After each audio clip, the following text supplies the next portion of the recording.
Well, this is part 2 addendum on how to get your loco name, and this is sometime later.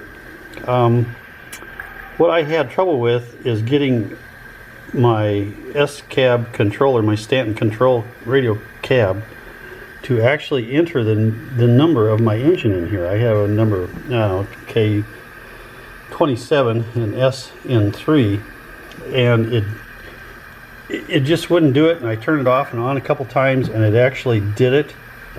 And then I turned it off and to check to see if it would do it, and it I don't know, the thing just didn't work.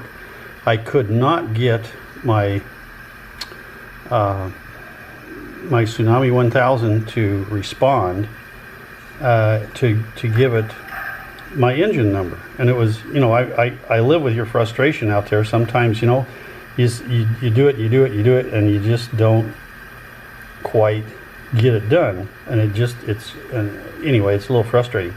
So I went over here to my SCAB, pulled my my little connectors apart, which we'll talk about later. That go, there's little pins that go directly into my Tsunami there, and I hook my Rappa to that, and I can program it. So I programmed the thing to my engine number, and lo and behold, the Tsunami worked, everything worked, but the SCAB thing didn't. And so I decided that since my battery had been ordered some time ago, maybe a year and a half ago, that maybe it wasn't working, because I've had trouble controlling my engine sometimes when it was running with this thing when it wasn't quite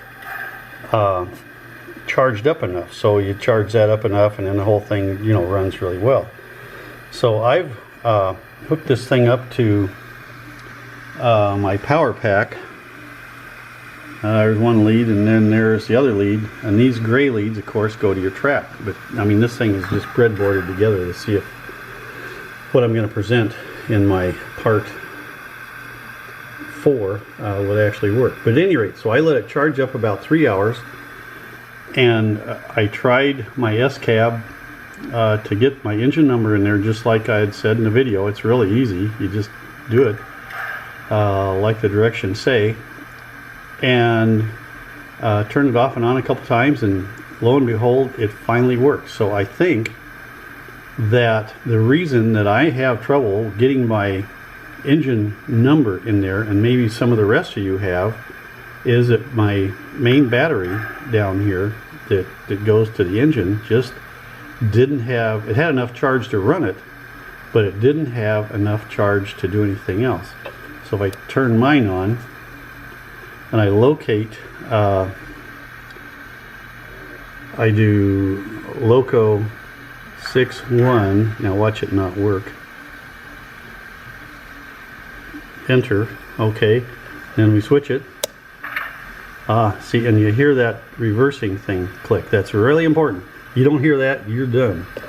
And then, now I programmed this one to have the correct, at speed anyway, the correct, well, close enough to correct,